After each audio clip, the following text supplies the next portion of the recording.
Nathan Cole had not spoken to another living soul in 11 years. He liked it that way.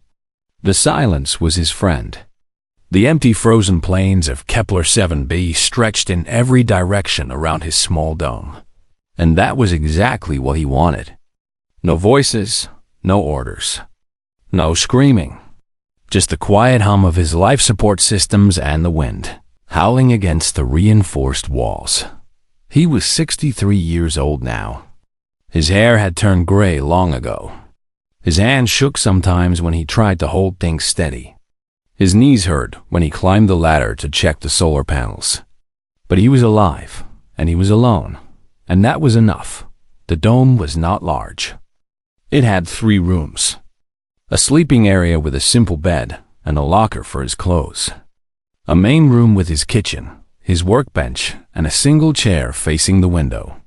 And a storage room filled with spare parts, old equipment, and enough food to last another 20 years. Nathan had built this place himself after the war ended.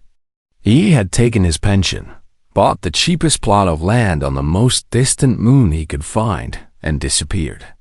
The Terran Colonial Authority had processed his paperwork without question. Veterans did strange things after the war. Some drank themselves to death. Some took dangerous jobs in the outer colonies. And some, like Nathan, simply vanished. He had served 30 years in the Terran Defense Corps. He had fought in 12 major campaigns. He had commanded soldiers, led assaults, and watched more people die than he could count. The war against the Hive Collective had lasted almost 2 decades, and Nathan had been there from the beginning to the end. The Hive had been a nightmare. Billions of insect-like creatures controlled by a single mind, spreading across the galaxy and consuming everything in their path. Humanity had barely survived. They had formed alliances with other species, including the proud warrior race called the Drakari. Together, they had pushed back the Hive and destroyed their queens, one by one, but victory came at a terrible cost. Nathan still had the nightmares. He still woke up in the middle of the night, covered in sweat, reaching for a rifle that was not there. He still heard the voices of dead soldiers calling his name. He still saw the faces of the ones he could not save. So he had run away. Not from cowardice, but from exhaustion. He had given everything he had to the war, and there was nothing left inside him. The only thing he wanted now was peace. On this particular evening, Nathan sat in his chair and watched the twin suns set behind the mountain range to the west. The sky turned purple and orange, and the frozen methane lake near his dome reflected the colors like a dark mirror. It was beautiful in a cold and empty way. He was about to get up and prepare his dinner when the proximity alarm went off. Nathan froze. The alarm had not sounded in 11 years. There was nothing out here. No colonies, no outposts, no shipping lanes. His dome was specifically chosen because nobody ever came to this part of the moon. He walked to the sensor console and checked the readings. 5 large contacts approaching from the east. Moving fast. Flying. Nathan felt his heart beat faster. He opened the locker near the door and pulled out his old service rifle. It was 30 years old, but he had maintained it carefully. It still worked perfectly. He checked the power cell and found it fully charged. He moved to the main window and looked out at the darkening sky. 5 shapes descended from the clouds. They were large, much larger than humans, with broad wings that caught the fading light. As they came closer, Nathan recognized them immediately. Drakari. They were a reptilian species, covered in scales that ranged from green to blue to black. They stood nearly 8 feet tall and had powerful tails that helped them balance. Their faces were angular, with golden eyes and short horns that curved backward from their skulls. Their wings could fold against their backs when not in use. The Drakari were warriors. Nathan had fought alongside them during the war. He had seen them charge into battle with terrifying ferocity. He had watched them die by the thousands, throwing themselves against hive bioships to protect human evacuation fleets. He had respected them. He had even considered some of them friends, but he had not seen a Drakari in over a decade. And he did not understand why 5 of them would come to his forgotten corner of the galaxy. The 5 figures landed in front of his dome. They were all female, Nathan realized. Drakari females were slightly smaller than males, with more slender builds and longer horns. They wore simple clothing rather than armor, and they carried no visible weapons, and they all wore black bands wrapped around their horns. Nathan knew what those bands meant. Mourning bands. These were widows. Their mates had died, and they wore the black bands to honor their memory.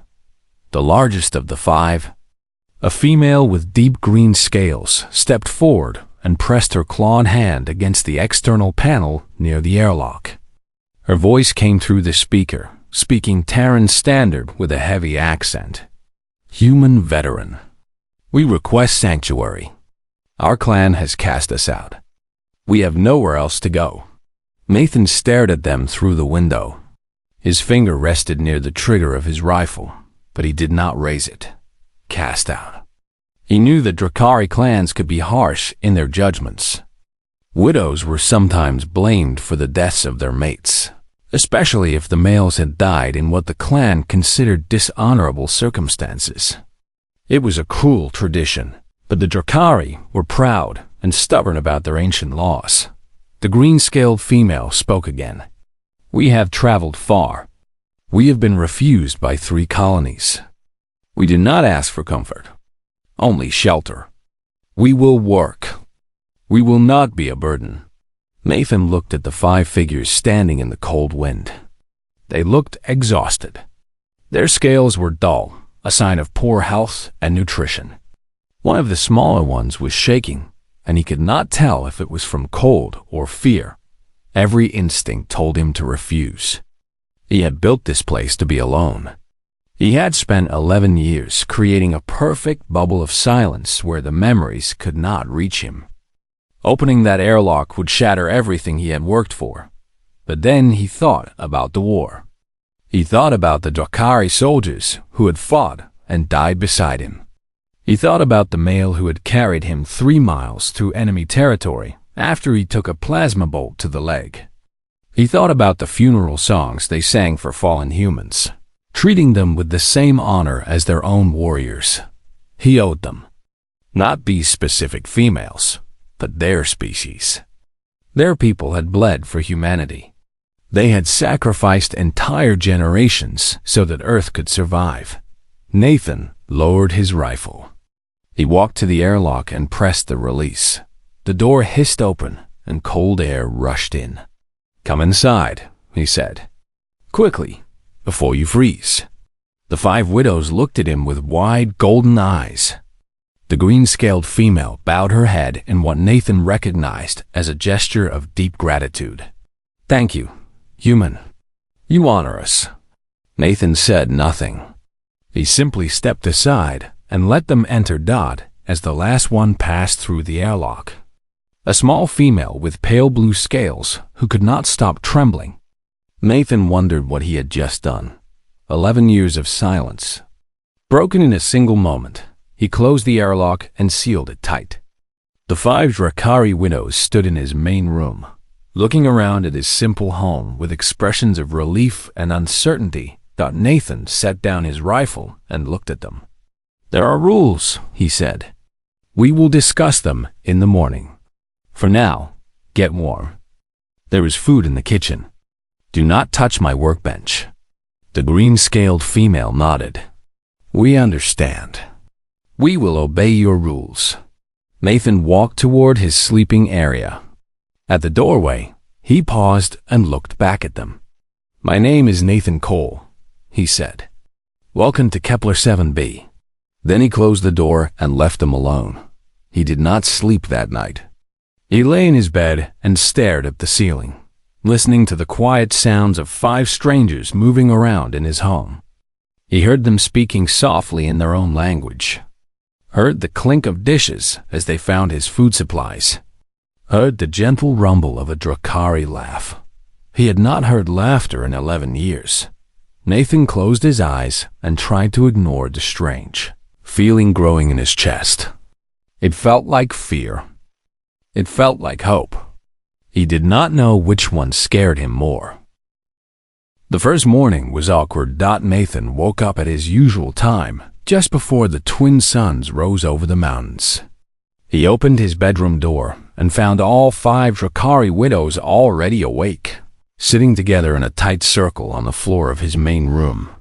They looked up at him with their golden eyes. Nobody spoke. Nathan walked past them to the kitchen area and began making his breakfast. Coffee first, then protein paste mixed with dried vegetables. It was not delicious, but it kept him alive. He had stopped caring about taste years ago. The green-scaled female stood and approached him. She moved carefully, keeping her clawed hands visible at all times. She understood that trust had to be earned. "I am Vera," she said. "I was a battle priestess of Clan Vorath before the war. My mate commanded a destroyer in the 3rd Fleet. He died at the Battle of Arcturus Prime." Nathan nodded slowly. He remembered that battle. 40,000 Drakari warriors had died holding the line while human evacuation ships escaped. It had been one of the bloodiest days of the entire war. "I was there," Nathan said. "At Arcturus Prime." Vera's eyes widened slightly. "You are the Iron Ghost." Nathan's jaw tightened. He hated that name. The Drakari soldiers had given it to him after he carried wounded warriors through burning corridors for 6 hours without rest. The story had spread through their fleets like fire. They spoke of him as if he were some kind of legend. That he was not a legend. He was just a tired old man who had seen too much death. "That is not my name," he said quietly. Vera bowed her head. "Forgive me. I did not mean to offend." Nathan sighed and waved his hand. "Introduce me to the others." Vera turned and gestured to the 4 remaining widows. 2 of them rose and came forward together. They were obviously sisters, with matching patterns of blue and silver scales. They were young, barely past their first molting, which Nathan estimated meant they were roughly equivalent to humans in their early 20s. "These are Kira and Senna," Vera said.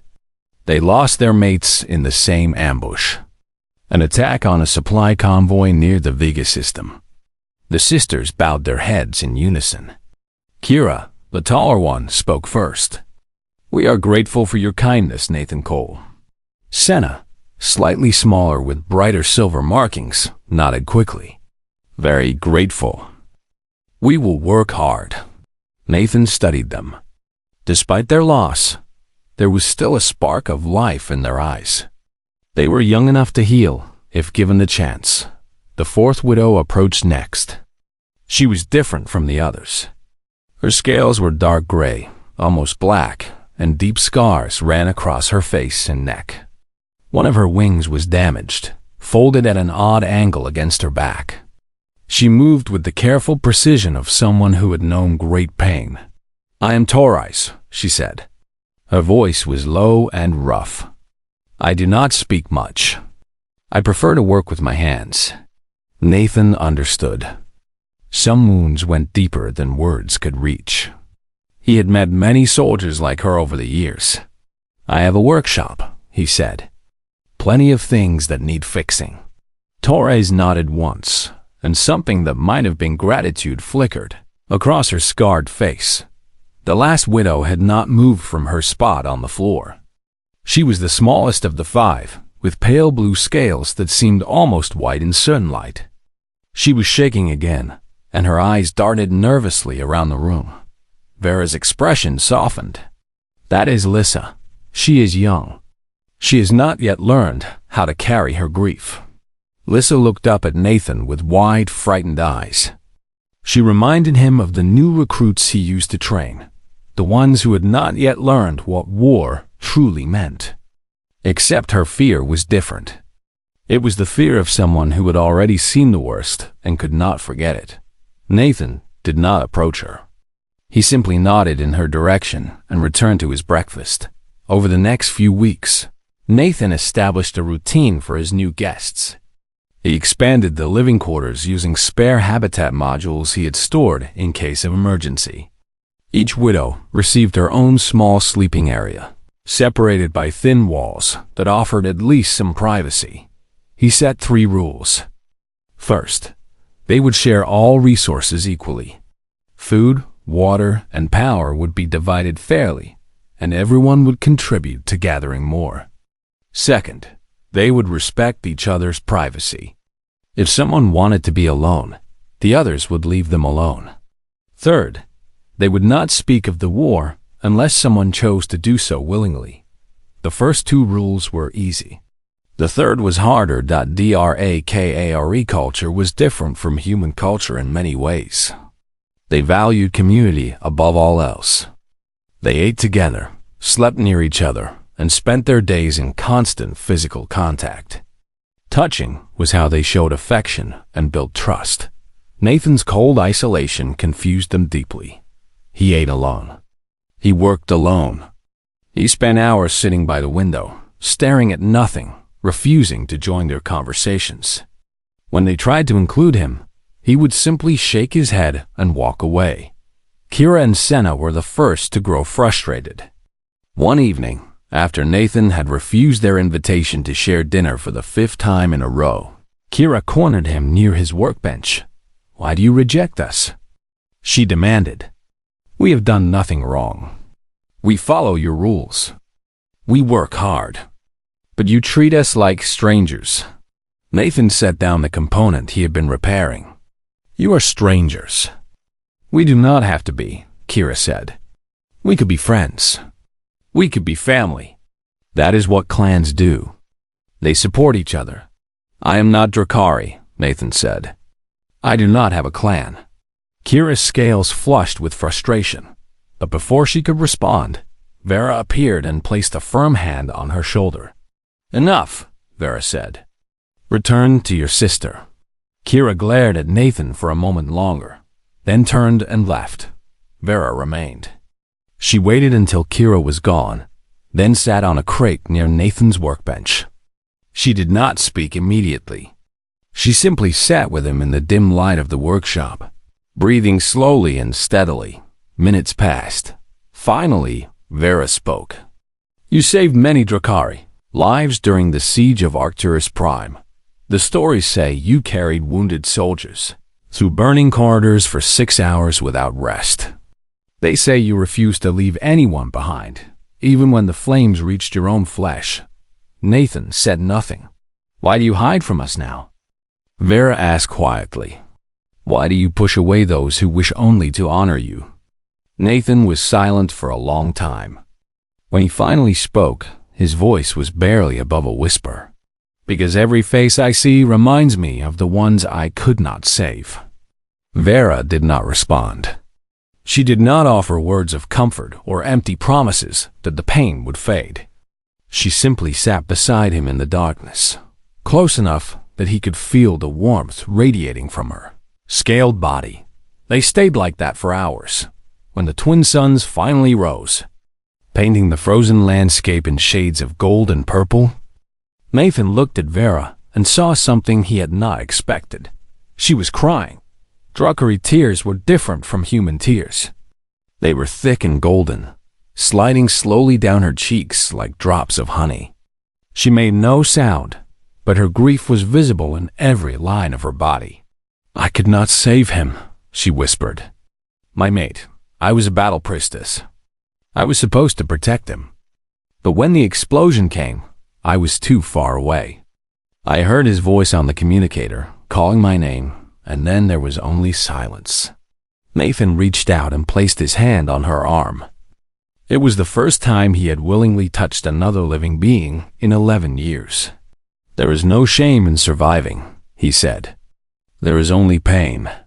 And pain can be carried, if you do not carry it alone." Vera looked at him with her golden eyes, still wet with tears. "Then carry it with us," she said. "Let us share your burden as you share ours." Nathan did not answer. but he did not pull his hand away. That night, for the first time since the widows arrived, Nathan joined them for dinner. He sat at the edge of the group, not quite part of it, but no longer entirely separate. Kira and Senna exchanged glances of surprise. Torres nodded once in approval. Lissa watched him with wide eyes, still trembling, but something in her expression had changed. It was not trust. Not yet, but it was the beginning of something. Nathan ate in silence, listening to the others talk. Their voices filled his dome with a warmth he had forgotten existed. He was still afraid. He was still haunted by the faces of the dead. But for the first time in 11 years, he wondered if maybe, just maybe, he did not have to face those ghosts alone. 6 months passed, and the dome began to change. It started with small things. Kira discovered Nathan's collection of old Earth films stored on a data chip in the corner of the storage room. She had been looking for spare parts when she found the dusty container, and her curiosity got the better of her. That evening, she gathered Senna and convinced Nathan to show them how to operate the ancient projection system he had brought from Earth. He had not used it in years. He had stopped watching films when the memories became too painful. Too many of the actors reminded him of friends who had died. But Kira's excitement was contagious. She practically vibrated with anticipation as Nathan connected the old projector to his main display screen. Senna sat beside her, equally curious. What kind of stories do humans tell? Kira asked. Nathan considered the question. All kinds. War stories. Love stories. Stories about heroes and villains. But the most popular ones, at least where I grew up, were comedies. What is a comedy? Senna asked. A story meant to make you laugh, Nathan explained. The sisters looked at each other with confusion. Drakari entertainment was typically focused on battles, honor, and sacrifice. The idea of a story designed purely for laughter was strange to them. Nathan selected an old film from his collection. It was a simple comedy about a group of humans who accidentally got lost in space and had to work together to find their way home. It was silly and lighthearted and had absolutely nothing to do with war. For the first hour, Kira and Senna watched in silence. Their expressions shifted between confusion and concentration as they tried to understand unfamiliar human humor. Then came the scene where the main character slipped on a piece of fruit and crashed into a wall. Senna laughed. It was a small sound at first, barely more than a surprised bark. But then Kira started laughing too, and soon both sisters were holding their sides, tears streaming down their faces. Nathan watched them, and something cracked open inside his chest. He had forgotten what joy sounded like. He had spent so many years surrounded by silence and sorrow that he had almost believed happiness was something he had imagined. But here it was, right in front of him. Two young Drakari widows laughing at a silly Earth comedy, filling his empty dome with a sound more beautiful than any music. From that night on, film viewing became a regular event. Kira and Senna organized movie nights twice a week, and slowly the others began to join. Torres rarely laughed, but she would sit in the corner and watch with quiet attention. Vera allowed herself small smiles at the funnier moments. Even Lissa began attending, though she always sat apart from the group, near the door. Meanwhile, Torres found her own way to heal. She spent most of her days in Nathan's workshop, learning human engineering techniques and studying the damaged equipment he had collected over the years. Her hands, though clawed and scaled, proved surprisingly delicate when working with small components. One afternoon, Nathan found her studying the blueprints for a greenhouse extension he had designed years ago but never built. "This is good work," Torres said, not looking up from the plans. "Efficient design. But you made a mistake here." She pointed to a section of the structural frame.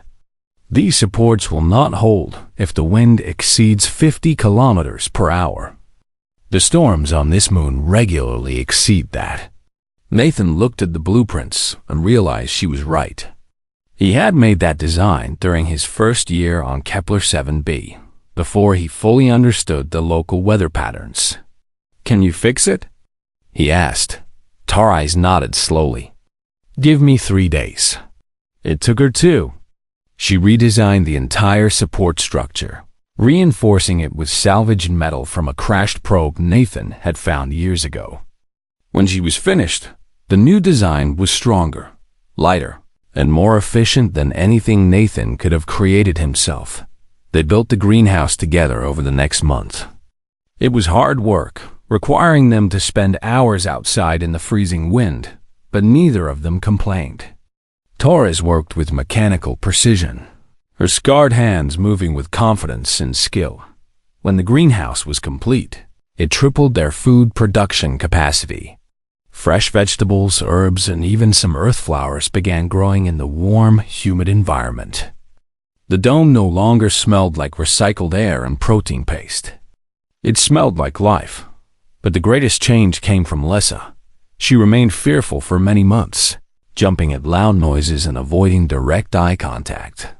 She rarely spoke, and when she did, her voice was barely a whisper. Nathan gave her space, never pushing her to interact before she was ready. One afternoon, he was repairing a damaged solar panel when he noticed Lissa sitting on a crate nearby. She was watching him work, her pale blue scales almost invisible in the dim light. He did not acknowledge her. He simply continued working, letting her observe in silence. This happened again the next day, and the day after that. Lissa would find him wherever he was working and sit nearby, never speaking, just watching. It was as if she was trying to understand something about him that she could not put into words. After 2 weeks of this, she finally spoke. "My mate died in my arms," she whispered. Nathan stopped working but did not turn around. "I held him while his life faded away," Lissa continued, her voice trembling. "The healers came too late. They said I should have called for help sooner. They said I was too weak to save him. My clan said I brought shame upon our bloodline. They cast me out with nothing." Nathan set down his tools and turned to face her. Her eyes were filled with tears, and her small body was shaking. "How old were you?" he asked gently. 17 cycles, she said. "In human years, perhaps 22. Nathan's heart ached. She was so young, too young to carry such a terrible burden. He rolled up his sleeve and showed her the jagged scars that ran from his wrist to his elbow. The skin was rough and discolored, marked by old burns and deep cuts. "I lost my entire squad on Vega 4, he said quietly. 32 soldiers under my command. We were ambushed by Hive forces during a reconnaissance mission. I tried to get them out, but there were too many enemies. I watched them fall, one by one, until I was the only one left standing." Lissa stared at his scars with wide eyes. "My best friend was named Danny," Nathan continued. "He was hit in the stomach. I held him while he bled out, and there was nothing I could do.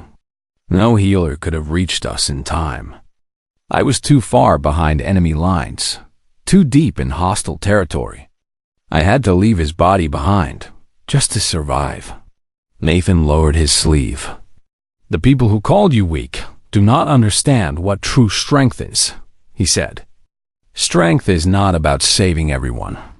Strength is about carrying the weight of loss and still choosing to live. You survived, Lissa. That makes you stronger than anyone who judges you from the safety of their comfortable lives." Lissa looked at him for a long moment. Her trembling slowly subsided. "How do you carry it?" she asked. "The weight?" Nathan thought about the question carefully. "One day at a time," he said. "And it helps to share the load with others." Lissa nodded slowly. She did not smile, but something in her expression changed. The constant fear in her eyes softened slightly, replaced by something that looked almost like determination. That evening, Lissa joined the group for dinner without being invited. She sat next to Nathan, close enough that her shoulder almost touched his arm. She did not speak, but she did not tremble either. Vera watched this from across the table, and a gentle smile crossed her face. She understood what was happening. The old human soldier was healing them, one by one, simply by being present, simply by caring. But Vera also understood something else. Something she had only begun to realize after months of living alongside humans. Humans did not simply fight. They endured. They carried their pain forward and transformed it into compassion. They built families from strangers and found hope in the darkest places. The Drakari had always admired humans for their courage in battle. But Vera was beginning to understand that their true strength lay elsewhere. It lay in their hearts. Later that night, as the others slept, Nathan sat by the window and watched the stars. He thought about Danny and the 32 soldiers he had lost. He thought about the years of silence and isolation he had chosen, and for the first time in over a decade, he did not feel entirely alone. The dome was no longer a hermit's bunker. It was becoming something else. Something he had not dared to hope for since the war ended. It was becoming a home. The peace shattered on a cold morning 9 months after the widows arrived. Nathan was checking the greenhouse moisture levels when the proximity alarm screamed to life. It was a different sound than before, louder and more urgent. The system had detected something massive entering orbit around Kepler 7b. He rushed to the sensor console and felt his blood run cold. A Drakari warship hung in the sky above them. It was a destroyer-class vessel, bristling with weapons and covered in the clan markings of House Voreth, the same clan that had cast out the 5 widows living under his roof. Vera appeared beside him, her green scales pale with fear. "They found us," she whispered. Nathan grabbed his old service rifle and checked the power cell. Fully charged. Not that it would matter. One rifle against the warship was like throwing stones at a mountain. How many warriors on a ship that size? He asked. "At least 200, Vera said. "But they will not send all of them. Clan law requires a formal delegation for matters of honor." As if on cue, the sensors detected 12 signatures descending from the ship. They landed outside the dome in perfect formation, their wings folding against their backs as their clawed feet touched the frozen ground. The leader was enormous, even by Drakari standards. He stood nearly 9 feet tall, his scales a deep crimson that spoke of royal blood. Golden rings pierced his horns, marking him as a clan patriarch. His armor was ancient and ornate, covered in symbols that Nathan did not recognize. "Karos," Vera breathed. "The current patriarch of Clan Voreth. My mate's cousin. Is he dangerous?" Nathan asked. "Very," Vera said. "He believes in the old ways. Honor above all else, including mercy." Nathan handed his rifle to Torres. "Stay inside. Keep the others safe." Torres grabbed his arm. "You cannot face them alone." "I am not asking for permission," Nathan said quietly. "I am asking you to protect the others if I fail." He pulled away before she could respond and walked to the airlock. The door hissed open and cold wind rushed against his face. He stepped outside and sealed the entrance behind him. 12 Drakari warriors stood before him, their scales gleaming in the pale light of the twin suns. They were armed with plasma lances and ceremonial blades, weapons designed for both combat and ritual execution.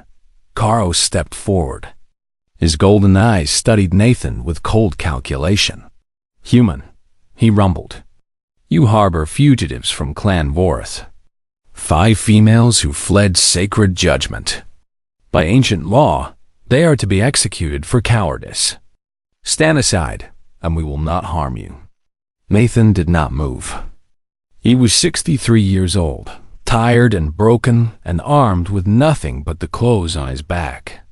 He had no armor, no backup, and no hope of defeating 12 Drakari warriors in direct combat. But he had something else. I invoke the right of sanctuary, he said, his voice steady and clear. Karos paused. Several of his warriors exchanged confused glances. What did you say? The patriarch demanded. The right of sanctuary, Nathan repeated. Under Article 7 of the Treaty of Arcturus, any human veteran of the Hive War may extend protection to allied species refugees on human-controlled territory. This moon is registered to the Terran Colonial Authority. I am a veteran of the Terran Defense Corps. The females inside my dome are refugees under my protection. Karos snarled, his lips pulling back to reveal rows of sharp teeth. That treaty applies to refugees of war. These are criminals fleeing clan justice. Your clan cast them out for the crime of losing their husbands, Nathan replied. Husbands who died fighting beside humans in a war we could not have won without Drakari sacrifice. They are refugees of that war, and they are under my protection. You dare lecture me about sacrifice? Karos stepped closer, his massive form towering over Nathan. I lost 3 sons to the Hive. I know what sacrifice means, human. Then you should understand why I will not let you murder 5 unarmed widows. Nathan said that the 2 males stared at each other. The wind howled around them, carrying flakes of frozen methane across the barren landscape. Who are you? Karos asked, his eyes narrowing. What is your name? Nathan Cole, he said.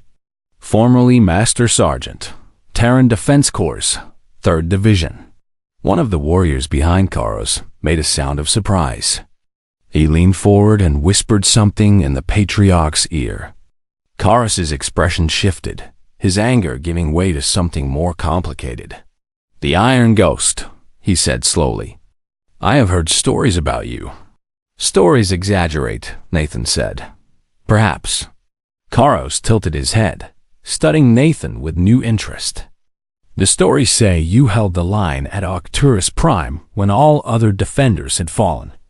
They say you carried wounded Drakari warriors through fire and death, refusing to leave any behind.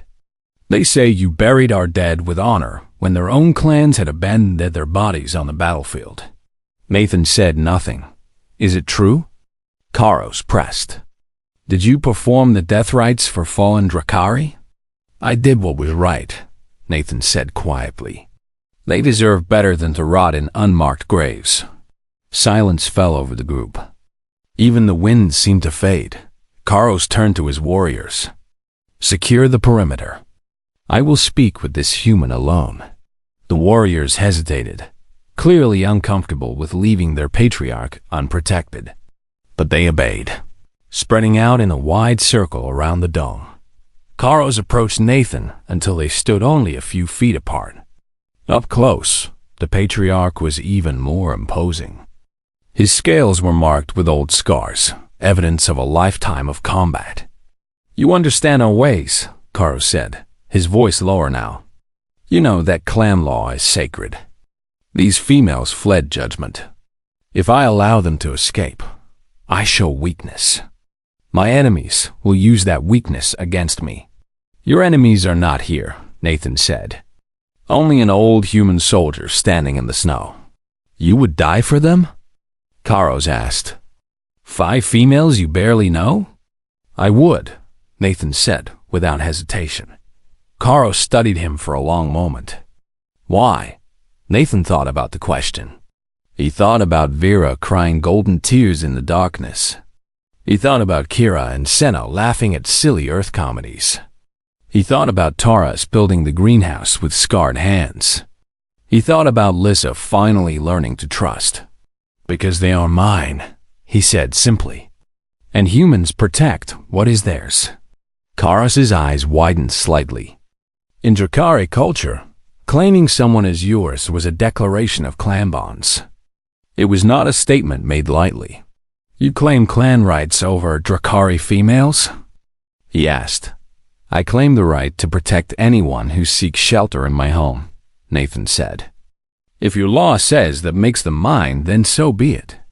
The patriarch was silent for a long time. Nathan could see the conflict playing out behind those golden eyes. Duty warred with something else, something that looked almost like respect. Finally, Karo spoke. "The Treaty of Arcturus is clear," he said slowly. "Refugees under human protection cannot be harmed without violating the agreement between our species. If I kill you and take the females, I give the Terran Senate reason to break the alliance. In these uncertain times, with the hive remnants still lurking in the outer reaches, such a break could be disastrous." Nathan said nothing, waiting. Karos's jaw tightened. "But I cannot simply walk away. My honor demands satisfaction. What do you propose?" Nathan asked. "A trial by judgment," Karo said. "1 year from this day, I will return. If the females have proven themselves worthy through service and contribution, I will acknowledge their new clan status and withdraw all claims against them. If they have not, you will surrender them to me for execution." Nathan's mind raced. A year was not much time, but it was something. It gave him a chance. "And if I refuse?" he asked. "Then I ignore the treaty, kill you, and take them now," Karo said bluntly. "My ship will be gone before the Terran Navy can respond. By the time anyone investigates, there will be no evidence and no witnesses." It was not a good choice, but it was the only choice. 1 year, Nathan agreed. "But I set the standards for judgment. Their worth will be measured by their contributions to this community, not by your ancient laws." Karos considered this for a moment, then nodded slowly, agreed. He raised his clawed hand and made a formal gesture. "I swear by the blood of my ancestors that I will honor this agreement. 1 year from today, I will return." He turned and walked back toward his warriors. At the edge of the perimeter, he paused and looked back at Nathan. "You are either very brave or very foolish." "Human," he said. "Probably both," Nathan replied. Karos made a sound that might have been a laugh. Then he signaled his warriors, and they took flight, their wings carrying them back toward the waiting warship. Nathan watched until the ship broke orbit and disappeared into the blackness of space. Then he walked back inside the dome. The 5 widows were waiting for him, their faces tense with fear and hope. "What happened?" Vera asked. "We heard voices, but we could not understand what was said." Nathan looked at them, at these 5 strangers who had become something more over the past 9 months. They were counting on him. They trusted him with their lives. "We have 1 year," he said. 1 year to prove that you belong here. 1 year to show Karos that you are worthy of protection." "And if we fail?" Kira asked quietly. Nathan met her eyes. "We will not fail." He did not know if he was telling the truth, but he knew with absolute certainty that he would do everything in his power to make it true. The war had taught him many things. It had taught him about death and sacrifice and loss, but it had also taught him something. The year changed everything. Word spread across the sector about the human veteran who had defied a Dracari patriarch to protect 5 widows. At first, Nathan resented the attention. He had come to Kepler 7b to escape notice, not to attract it. But as the months passed, he realized that the story served a purpose. Other refugees began to arrive. The first was a young Dracari male named Vark, barely past his warrior trials. He had been exiled from his clan for refusing to execute prisoners during a border skirmish. He arrived at the dome half-starved and terrified. Expecting to be turned away, Nathan fed him, gave him a place to sleep, and put him to work in the greenhouse alongside Torres. Then came a human woman named Lisa, a former combat medic who had been discharged after suffering severe psychological trauma.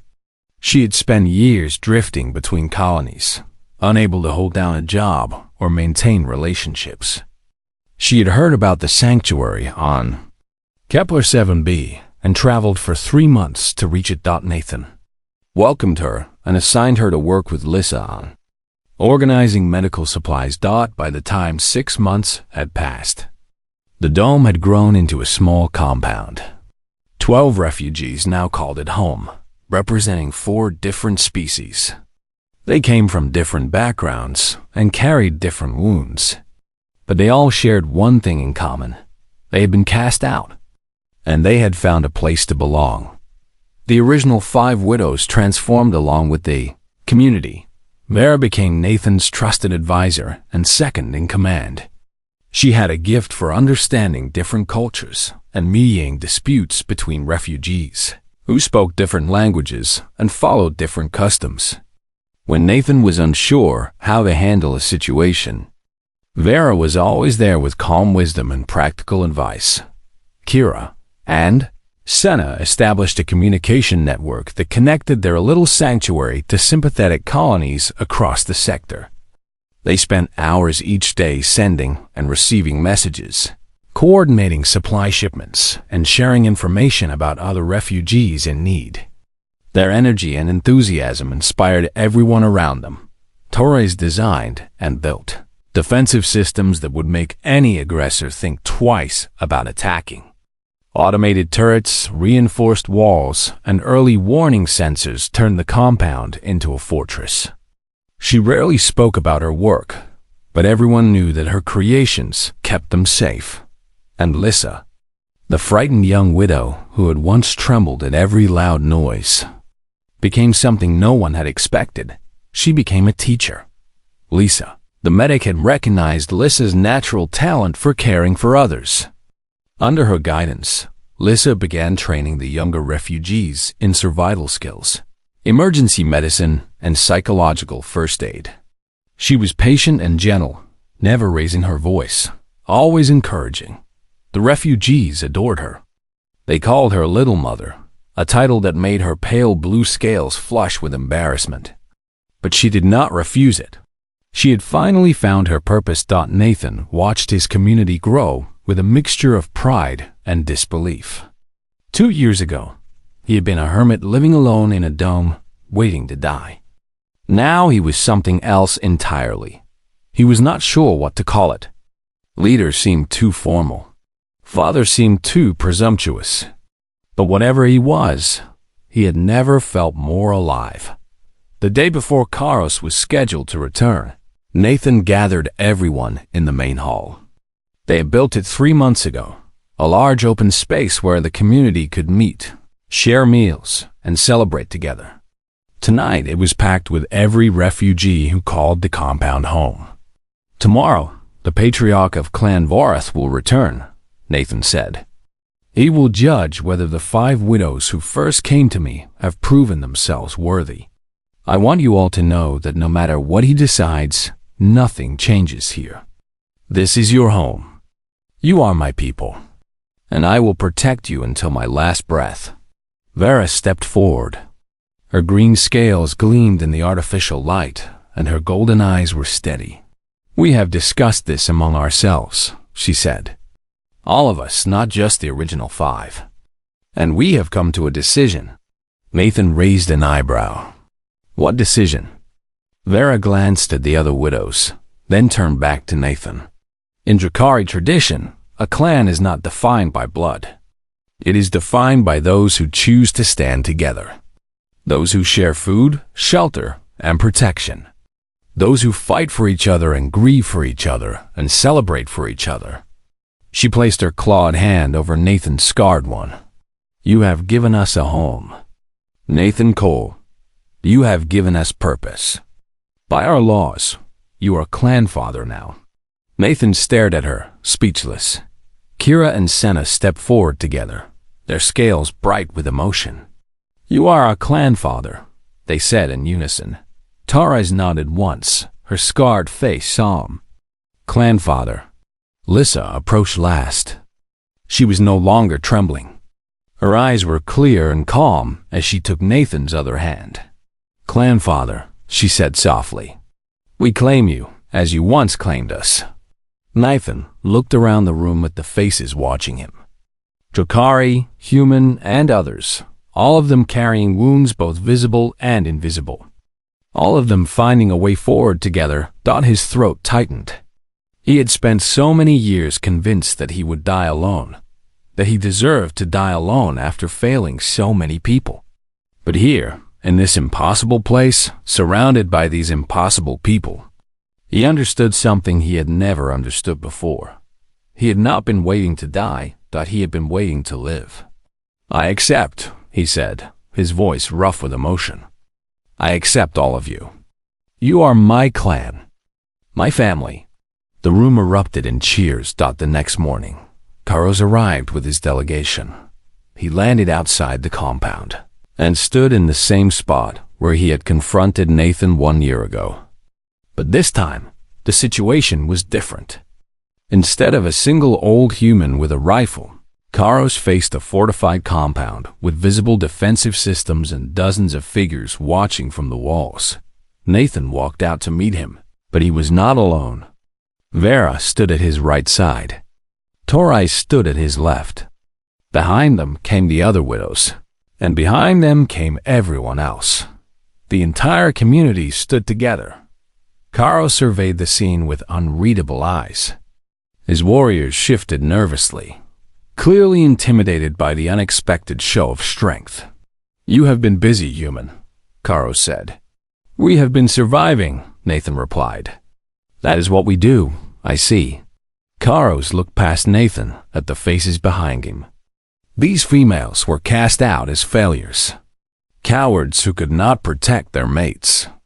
And yet here they stand, strong and proud, surrounded by others who have chosen to follow them. "They were never cowards," Nathan said. "They were survivors. Just like me. Just like everyone here." Karos was silent for a long moment. Then, slowly, he raised his clawed hand and pressed it to his chest in the Drakari gesture of formal acknowledgement. "1 year ago, you claimed these females as your own," he said. "You said humans protect what is theirs. I doubted your words. I believed you were a foolish old man playing at games he did not understand." He lowered his hand. "I was wrong." Nathan blinked in surprise. "The treaty requires me to honor your protection," Karos continued. "But my own eyes require me to acknowledge something more. You have done what no Drakari clan could do. You have taken the broken and the discarded and made them whole again. You have built a family from strangers." He bowed his head, a gesture of deep respect. "I withdraw all claims against the females of Clan Cole. From this day forward, they are no longer daughters of Vorith. They belong to you and you to them." Vera's breath caught. Tears streamed down her face, golden and bright. "There is one more thing," Karos said. He reached into his armor and produced a small object, a pendant made of black metal with a crimson gem at its center. "This is the sigil of Clan Vorith. It belonged to Vera's mate, my cousin. By law, it should have passed to his widow, but we denied it to her in our anger." He held the pendant out to Nathan. "Give it to her. Tell her that she carries her mate's honor, and she has proven worthy of it." Nathan accepted the pendant. "I will." Karos turned to leave, then paused. He looked back at Nathan with something that might have been a smile. "You are a strange creature, human. Cold on the outside, but burning within. Perhaps that is why your kind has survived so long." "Perhaps," Nathan said. Karos laughed, a deep rumbling sound. "Until we meet again, Clanfather." He took flight with his warriors, and within minutes, the Drakari ship broke orbit and vanished into the stars. Nathan turned back to face his family. They were all watching him with expressions of joy and relief and love. He held up the pendant. Vera approached, and he placed it gently around her neck. "Your mate would be proud," he said. "You carried his memory with honor." Vera clasped the pendant against her chest. "Thank you, Nathan, for everything." That night, they gathered in the main hall for a celebration. Food was shared, songs were sung, and stories were told. Laughter filled the air, mixed with tears and embraces. At some point during the evening, Nathan found himself standing by the window, watching the stars. Lissa appeared beside him, no longer trembling, no longer afraid. "What are you thinking?" she asked. Nathan smiled. "I spent 11 years trying to be alone. Turns out I was just waiting for my family to find me." Lissa smiled back at him. It was a rare and beautiful thing, that smile. A light in the darkness. "Humans," she said, shaking her head. "You pretend to be so cold, but your hearts burn hotter than any star." Nathan laughed. It was a sound he had almost forgotten how to make, rough and unpracticed, but real. Outside the dome, the frozen moon stretched endlessly toward T.